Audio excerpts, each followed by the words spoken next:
Assalamu alaikum. Walaikum assalam. So today we start the new topic of your course. इससे पहले we have seen the energy sources, or we see that there are the two types of energy sources. One is called the primary energy sources and other is called the secondary one. Primary mean those energy sources which are not rechargeable, लेकिन वो energy sources जिनको आप दोबारा charge कर सकते हो, those are called the secondary energy sources, and we have seen various type of the energy sources. We have seen the dry cells, alkaline batteries, and then we also see the photo materials, photoconductive cells like solar cells also. और solar cells में आप जानते हैं कि solar cells में क्या होता है कि we have used the material which is bounded in some case.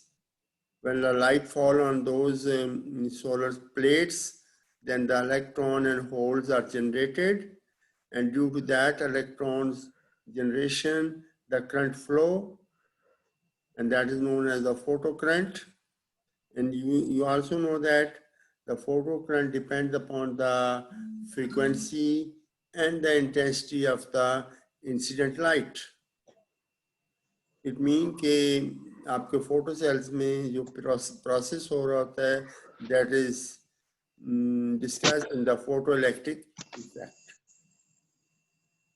So today we have another topic, that is lecture number 5. It means this is chapter number 5 of your course.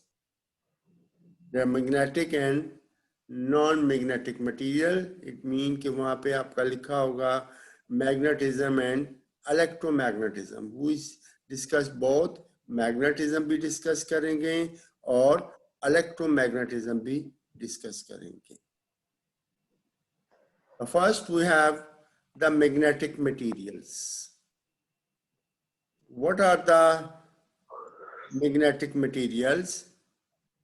You can say that magnetic materials are the materials which have the magnetic domains. What is meant by the magnetic domain? By magnetic domain, you can say that, अब आप जानते हैं कि कोई भी material जो है that is made of atoms, आपका एटम से मिलके बना हुआ है. So और उन एटम्स के अंदर क्या हैं, अगर ये मैग्नेटिक मटेरियल्स हैं तो उन एटम्स के अंदर यू कैन, उस मटेरियल के अंदर you can say there is a domain of the north and the south pole. जिस तरह आप इस तरह समझ लें कि वहां पर आपके एक छोटे छोटे टाइनी मैग्नेट्स होंगे, और वो ज़ाहिर अगर टाइनी मैग्नेट्स हैं तो मैग्नेट जो है that contain the two poles, one is the north pole and other is the south pole. So you can say that any magnetic material is made of tiny magnets, और वो tiny magnets जो हैं they are called the magnetic domains कहलाती हैं. और अब आप ये भी जानते हैं कि अगर आप उस मैग्नेटिक फील्ड, अगर आप उस मैग्नेट को या उस मैग्नेटिक मटेरियल को किसी भी मैग्नेटिक फील्ड में प्लेस करोगे तो वो मैग्नेटिक फील्ड जो है उसको अट्रैक्ट करेगा. ठीक है. These materials are strongly attracted by the magnets. These materials are basically divided into two groups as magnetically hard and soft material. दो तरह के magnets हमारे पास materials होंगे. Some are called the hard magnetic material and some are called the soft magnetic material. जो soft magnetic materials हैं they can be easily magnetized, but their magnetization is temporary. आपका जो soft magnet होंगे उनको आप easily magnetise कर सकोगे, लेकिन उनकी जो मैग्नेटाइजेशन होगी वो टेम्परेरी होगी. वेयर एज जो मटेरियल्स हार्ड हैं उन they can also be magnetize using a strong magnetic field, but their magnetic properties are the permanent. ठीक है. तो what is the difference between the hard magnetic material and the soft? Hard magnetic materials mean the magnetic materials जिनके अंदर आपकी जो properties हैं magnetic, जब आप उसको मैग्नेटिक फील्ड में प्लेस करते हो तो उसकी जो प्रॉपर्टीज हैं दे रिमेन परमानेंट. जब मैं लफ्ज बोलता हूँ प्रॉपर्टी रिमेन परमानेंट, इसका मतलब ये हुआ कि अभी मैंने ऊपर आपको बताया कि किसी भी मैग्नेटिक मटेरियल्स के अंदर you have the magnetic dipoles या मैग्नेटिक मैग्नेट्स होते हैं और उन मैग्नेट्स के मैग्नेटिक डाइपोल्स होती हैं. इसका मतलब ये हुआ कि हार्ड मैग्नेटिक मटेरियल्स के अंदर आपका जो मैग्नेटिक डाइपोल है they remain constant, whereas in the case of the non soft magnetic material जब आप उनको मैग्नेटिक फील्ड में रखोगे तो वो टेम्परेरी मैग्नेटाइज हो जाएंगे, लेकिन जब आप उनको निकालोगे वहां से तो देन उनकी अगेन डीमैग्नेटाइज हो जाएगा. इसका मतलब ये हुआ कि उस सूरत में यू कैन से दैट कि सॉफ्ट मैग्नेटिक मटेरियल्स के अंदर आपके पास जो मैग्नेटिक डाइपोल्स होंगी वो परमानेंट नहीं रहती, बल्कि वो उनकी अलाइनमेंट जो है वो चेंज कर जाती है. अब देखें, apart from the magnetic materials are divided into the several groups based on the magnetic properties, like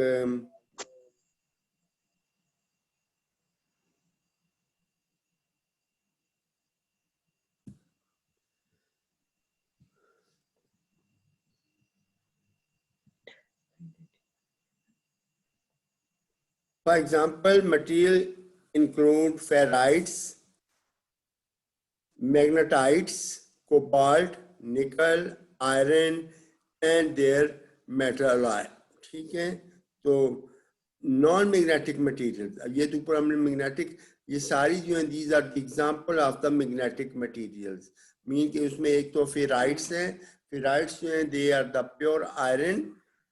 फिर मैग्नेटाइट्स हैं, कोबाल्ट है, निकल है, आयरन एंड देयर मेटल आई. ठीक है. ये सारे के सारे जो हैं these are called the magnetic materials कहलाती हैं. जबकि non magnetic material are material that are not attracted to an external magnetic field. जबकि ऊपर मैंने बोला था कि मैग्नेटिक मटेरियल जो है they are attracted by the external magnetic field, but the non-magnetic materials are not attracted by the external magnetic field. This means non-magnetic materials are not attracted by the permanent magnet. क्यों नहीं करेंगे? The reason this one, ऊपर में हमने कहा था कि permanent आपके जो मैग्नेटिक मटेरियल्स हैं उनके अंदर मैग्नेटिक डाइपोल्स हैं, ये मैग्नेटिक डोमेन्स हैं. इसका मतलब ये हुआ कि नॉन मैग्नेटिक मटेरियल्स के अंदर there is no magnetic dipole, या दूसरे लफ्जों में there is no magnetic domain. और उस मैग्नेटिक डोमेन ना होने की वजह से क्या होगा कि आपके ये मटेरियल जो है ये मैग्नेटिक फील्ड में अट्रैक्ट नहीं होंगे। These material no response to the magnetic field, तो ये आपके मटेरियल जो है मैग्नेटिक फील्ड को कोई रिस्पॉन्स नहीं देते। This is because the magnetic domain of the non-magnetic materials are arranged in the random manner, and that causes the magnetic moment of these domains to be cancelled out। इसकी वजह ये है कि किसी भी नॉन मैग्नेटिक फील्ड के magnetic material के अंदर हमारी जो मैग्नेटिक डोमेन्स होंगी, इनके अंदर जो मैग्नेटिक डाइपोल्स होंगे वो अलाइन नहीं होंगे। इसका मतलब ये हुआ कि अगर एक आपका टूवर्ड ईस्ट जा रहा है तो दूसरा आपका वेस्ट की तरफ जा रहा होगा, तो ज़ाहिर है जब दो इस तरह सूरत हाल होगी तो ये मैग्नेटिक डाइपोल जो है एक दूसरे को कैंसिल कर देते हैं। इसका मतलब उनकी डोमेन जो है एक दूसरे को कैंसिल आउट कर देंगे, जिसकी वजह से there would be no, you can say there would be no attraction. तो these are known as the non magnetic material. तो यकीनन अब आप लोगों ने समझ लिया होगा कि मैग्नेटिक मटेरियल और नॉन मैग्नेटिक मटेरियल में डिफरेंस क्या है। The first difference is this one कि मैग्नेटिक मटेरियल्स के अंदर we have the magnetic domains होती हैं, और उन मैग्नेटिक डोमेन्स की वजह से उनके अंदर एक मैग्नेटिक डाइपोल होगा। और जब आप उस मैग्नेटिक मटेरियल को प्लेस करोगे इन एक्सटर्नल मैग्नेटिक फील्ड, तो देन वो मैग्नेटिक डोमेन जो है एक दूसरे को, या मैग्नेटिक मटेरियल जो है उसको अट्रैक्ट कर, स्ट्रांगली अट्रैक्ट करेगा। जबकि नॉन मैग्नेटिक मटेरियल्स के अंदर there would be no magnetic dipole. ज़ाहिर जब मैग्नेटिक डाइपोल नहीं होगी तो then you can say that कि the magnetic dipole moments are not aligned, जिसकी वजह से जब आप उसको किसी भी एक्सटर्नल मैग्नेटिक फील्ड में रखेंगे तो क्या करेगा, को इतना मैग्नेटाइज नहीं होगा। The examples of the non magnetic materials are alloys, some metals and alloys such as the steel। अब देखें स्टील जो है this is non magnetic material. इसका मतलब ये हुआ कि जब स्टील के पास आप कोई मैग्नेट लेके जाते हो तो वो मैग्नेट जो है उस स्टील को अपनी तरफ अट्रैक्ट नहीं करता। And also the polymers material, wood and glass are all the non magnetic materials होंगी। तो ये आपके पास magnetic and non magnetic materials हैं। अब देखें, now we have different magnetic materials जिनको हम डिफरेंट टाइप्स में क्लासिफाई करते हैं। आमतौर पे we consider the three of them. एक we consider the paramagnetic substances, diamagnetic substances and the ferromagnetic substances। तो अगर आपसे पूछा जाए तो what are the different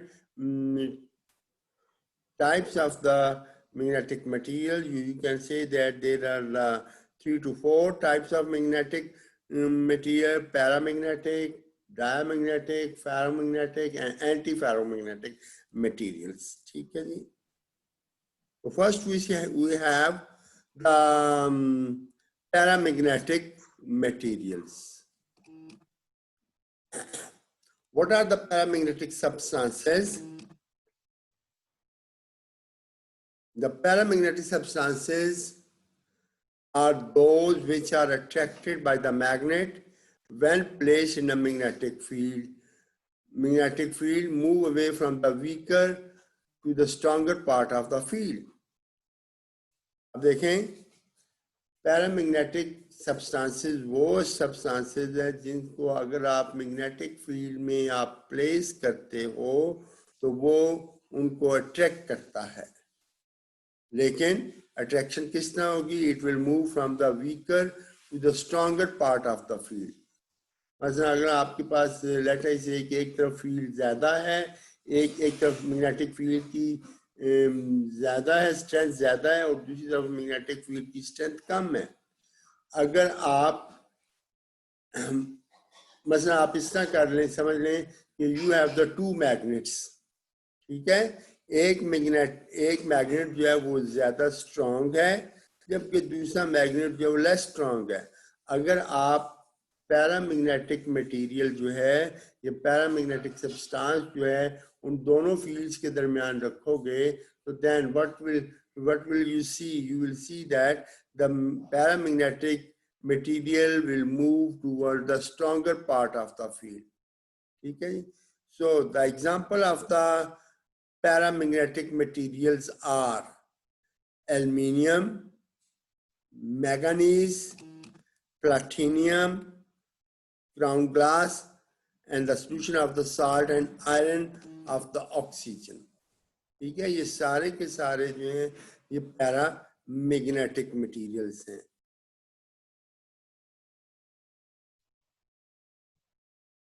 हाँ जी, any question? No, sir. All right. Next, All we right, have sir. the properties of the paramagnetic materials. The first property is this one, वही बात, if a bar of the paramagnetic material is suspended in between the pole pieces of the electromagnet, it set itself parallel to the line of forces. अब यकीनन जिस तरह आपने electric field के अंदर एक लाइन ऑफ फोर्स होती है जिसको इलेक्ट्रिक फील्ड लाइंस बोला करते हैं, इसी तरह मैग्नेटिक फील्ड के अंदर भी कुछ लाइन ऑफ फोर्सेस होती हैं जिनको हम मैग्नेटिक फील्ड लाइंस बोलते हैं। और आप ये भी जानते हैं कि अगर आपके पास एक मैग्नेट हो तो उस, अच्छा जी, what will be direction of the electric field lines? Electric field lines की डायरेक्शन क्या होती है? Positive to positive to negative. ठीक हो गया। और then what would be the direction of the magnetic field lines? from North Pole to South Pole. जी जी, North to South. It will be directed from north to south. इसका मतलब क्या हुआ? इसका मतलब ये हुआ कि the magnetic field line originate from the north pole and terminate into the south पोल।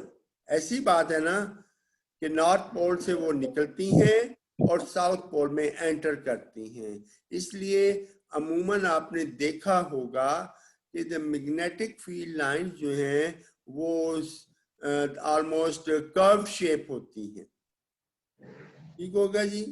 अच्छा, तो ये बात कि अगर आपके पास एक बार ऑफ मैग्नेटिक मटेरियल है और उस बार को आप मैग्नेटिक पोल्स के दरमियान सस्पेंड करें तो then it sets itself parallel to the line of force। तो वो मैग्नेटिक मटेरियल जो है अपने आप को अलाइन कर देगा along the line of forces के साथ। Number 2, when a bar of the paramagnetic material is placed in the magnetic field, the line of forces tend to accumulate in it. What is the meaning of this one? कि अगर वो कहता है कि आप एक मैग्नेटिक फील्ड को, sorry, एक मैग्नेटिक पैरामैग्नेटिक मटेरियल को मैग्नेटिक फील्ड में रखते हैं तो उसमें लाइन ऑफ फोर्सेस जो हैं वो अक्यूमुलेट हो जाती हैं। जी, what is meant by accumulation? जमा हो जाती, जमा हो जाती हैं। इसका मतलब क्या हुआ? क्यों जमा होती हैं? क्योंकि हर किसी भी मैग्नेटिक मटेरियल के अंदर, मैंने अभी आपको बताया कि मैग्नेटिक डोमेन्स होती हैं और मैग्नेटिक डोमेन्स का मतलब ये हुआ कि there is a tiny magnets होते हैं। अब ज़ाहिर है वो टाइनी मैग्नेट हैं, उनकी एक फील्ड लाइन है और एक एक्सटर्नल मैग्नेटिक फील्ड की भी फील्ड लाइन है, तो क्या होंगी? दोनों एक्यूमुलेट हो जाएंगी। लेकिन ये उसी सूरत में एक्यूमुलेट होगा कि जब आपका नॉर्थ पोल जो है of the tiny magnet that is also in the direction of the north pole of the magnetic field। लेकिन अगर ये opposite होंगी तो फिर क्या होगा? कैंसिल आउट होंगे सर। कैंसल आउट हो जाएंगे। कैंसिल कर देती हैं। तो इसका मतलब ये हुआ, सिंपल सी बात हुई कि जब आप किसी पैरामैग्नेटिक मटेरियल को magnetic field, external magnetic field में सस्पेंड करते हैं, तो देन या तो वो उनके डायपोल्स को सम अप कर देगी या उनके डायपोल्स को रिड्यूस कर देती है। मीन डायपोल्स को सम अप करने का मतलब ये हुआ कि तमाम के तमाम डायपोल जो हैं वो एक ही डायरेक्शन में अलाइन हो जाएंगे। लेकिन अगर आप अपोजिट रखेंगे तो उसमें अलाइन नहीं। When a paramagnetic gas is allowed to ascend between the poles, pieces of the electromagnet, it's spread along the direction of the field. We also have the paramagnetic gases भी होती हैं material के साथ साथ। We also have the अच्छा, what is the electromagnet? ये electromagnet क्या होता है?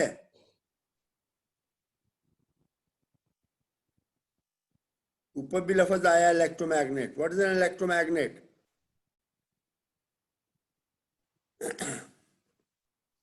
देखें, मैंने अभी ऊपर बात की है कि मैग्नेट दो तरह के हैं। एक होते हैं permanent magnet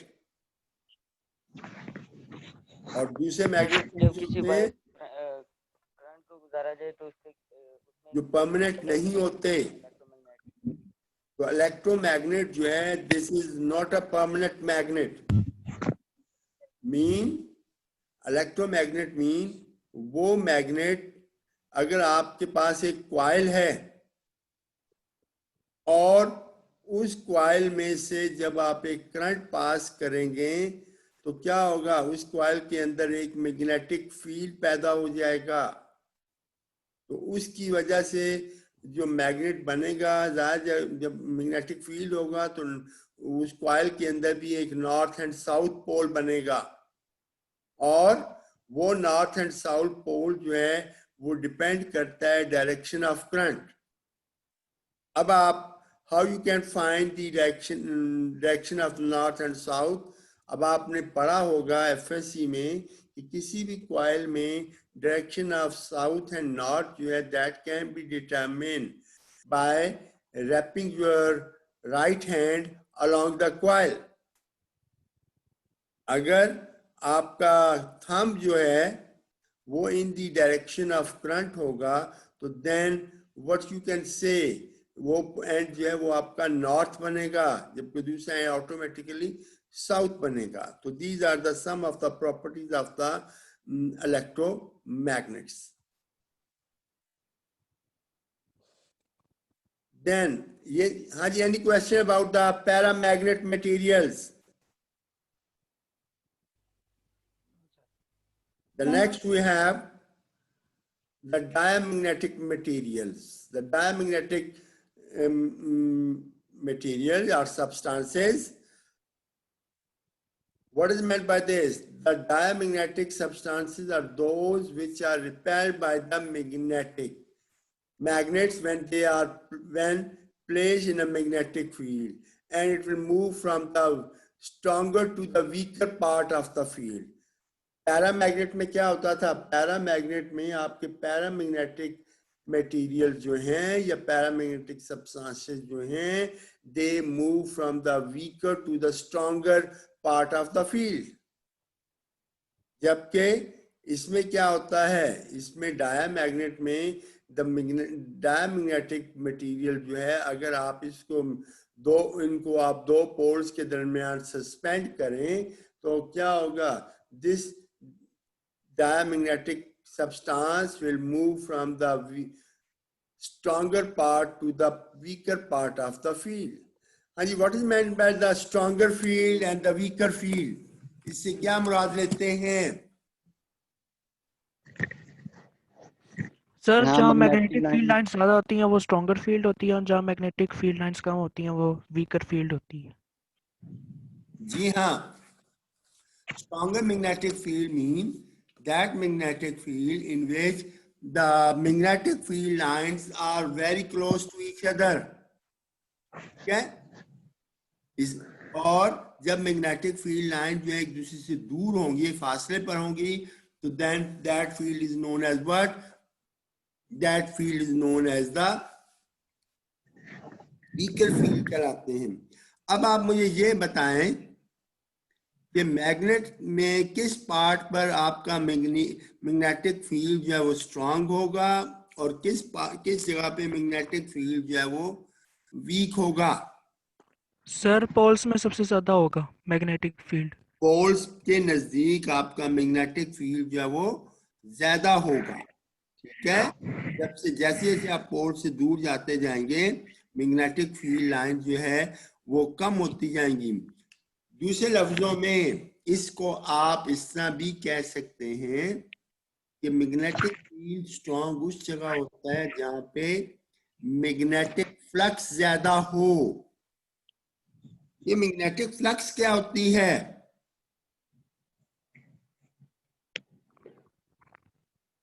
what is magnetic flux? Sir magnetic ये फील्ड डॉट पर ही। प्रोडक्ट होता है। नहीं, फिजिकली आप मुझे कैसे बताओगे? मैं मैथमेटिक्स की जुबान में नहीं पूछ रहा, फिजिकली इसका मतलब क्या होता है? सर अगर किसी एरिया में ज्यादा मैग्नेटिक फील्ड लाइंस पास या करेंगी अगर तो इसका किसी मतलब एरिया फ्लक्स ज्यादा है। में ज्यादा मैग्नेटिक फील्ड लाइंस पास कर रही हो तो आप ये कहेंगे कि वहां पे मैग्नेटिक फील्ड या ये मैग्नेटिक फ्लक्स ज्यादा है, इसका मतलब वहां पे फील्ड स्ट्रांग है। और अगर किसी एरिया में से कम फील्ड लाइंस पास कर रही हो किसी जगह पर तो वहां पे आपका मैग्नेटिक फ्लक्स कम होगा, तो wind field will be the weaker. So here are the few examples of the diamagnetic materials like bismuth, phosphorus, antimony, copper, water, alcohol, and hydrogen. These are the some of the examples of the diamagnetic materials. हाँ जी, आपको दोनों का फर्क पता चल गया कि what is the difference between the paramagnetic and the diamagnetic? Yes sir. Yes sir. हो गया जी। So next we see what are the properties of the diamagnetic materials. We also have some properties.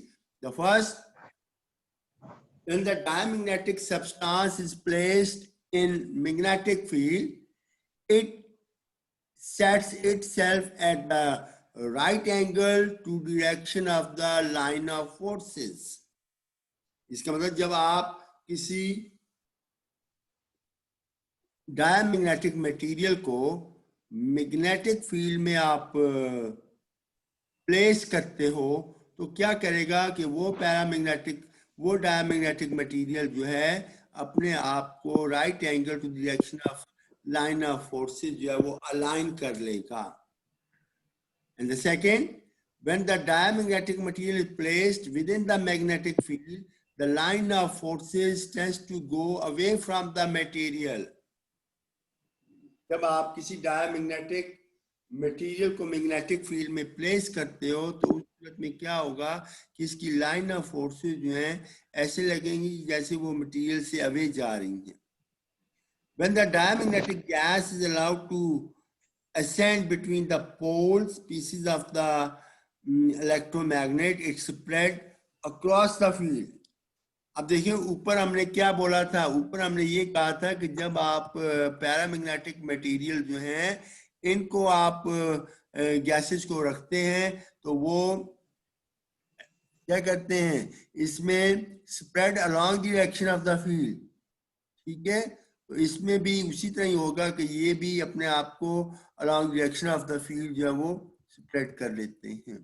तो ये तो हो गए दो आपके magnetic materials, that is the para and the diamagnetic material.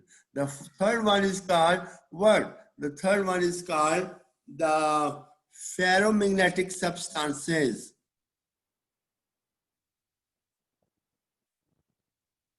The ferromagnetic substances are those which are attracted by the magnets and can also be magnetized. और ये भी उसी तरह इसको अपने आप को वो उस मटेरियल को वो क्या कर देगा, मैग्नेटाइज कर देगा। What is meant by the magnetization?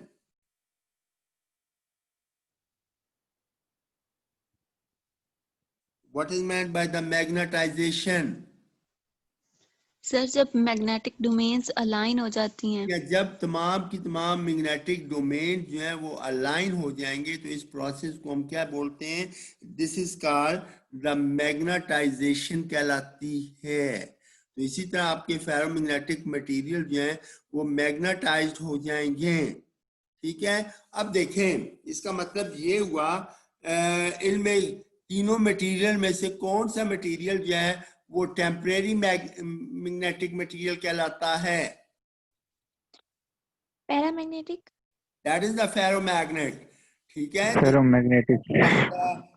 you can say it is a temporary magnetized होगा, जबकि पैरामैग्नेटिक और डायमैग्नेट जो है वो ऑलरेडी मैग्नेटाइज्ड हैं, लेकिन उनकी एक में अट्रैक्शन अवे होती है फ्रॉम वीकर टू स्ट्रॉन्गर और एक की होती है स्ट्रॉन्ग वीकर। लेकिन जब आप एक फेरोमैग्नेटिक मटेरियल को प्लेस करते हो इन अ मैग्नेटिक फील्ड तो ये उस में इसको मैग्नेटाइज कर देगा। द सिमिलर एग्जाम्पल, अब देखिए आयरन बजाते खुद, क्या आयरन मैग्नेट है? No sir. नहीं है, लेकिन कोई आयरन मैग्नेट कब बनता है? नजदीक कोई मैग्नेट आता है। जब आप उस आयरन पीस को मैग्नेट के करीब लेके जाते हो या मैग्नेटिक फील्ड में प्लेस करते हो तो वो आयरन जो है वो मैग्नेटाइज हो जाएगा। और फिर अगर मैं आपके पास एक आयरन रॉड है और उस आयरन रॉड के गिर्द आप एक वायर लपेट दें और जब करंट उस वायर में से पास करेंगे तो फिर क्या होगा? Iron magnet. तो उस सूरत में वो आयरन रॉड जो है वो मैग्नेटाइज्ड हो जाएगा। ठीक है, जब मैं उस आयरन रॉड को उस कॉइल में से निकालूंगा बाहर तो दोबारा वो डीमैग्नेटाइज्ड हो जाएगा। इसका मतलब उसका अंदर जो मैग्नेटिज्म है या मैग्नेटाइजेशन जो है वो परमानेंट नहीं है। So we have the properties of the ferromagnetic substances. The ferromagnetic substances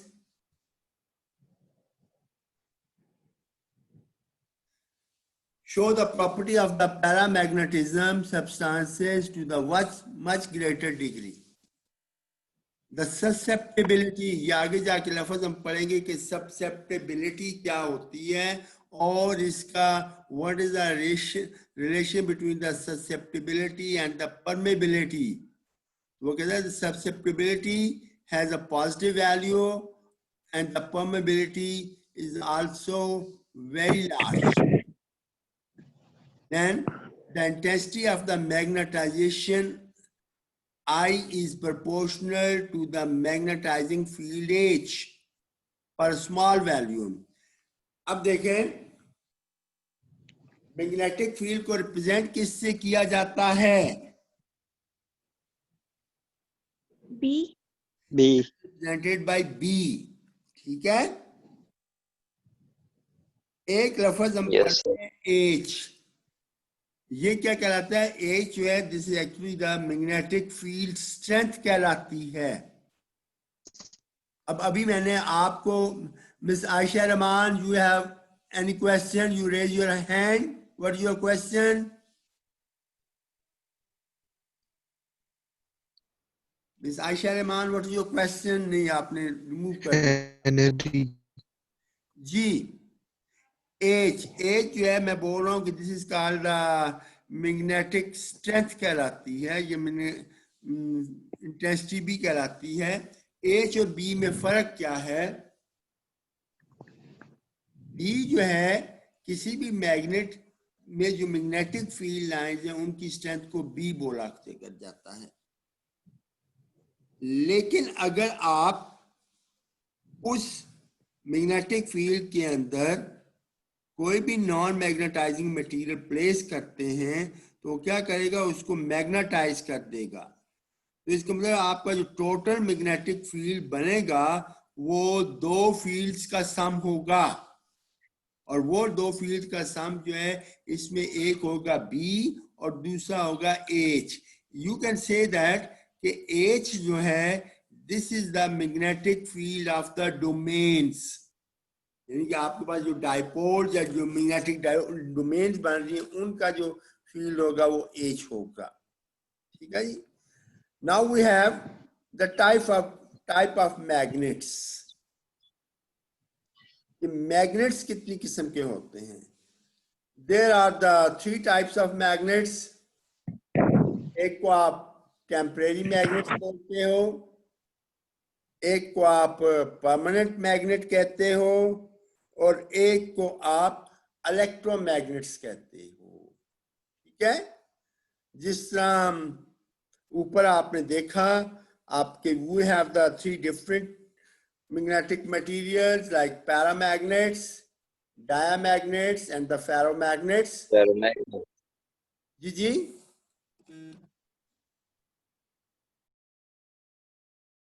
हाँ जी।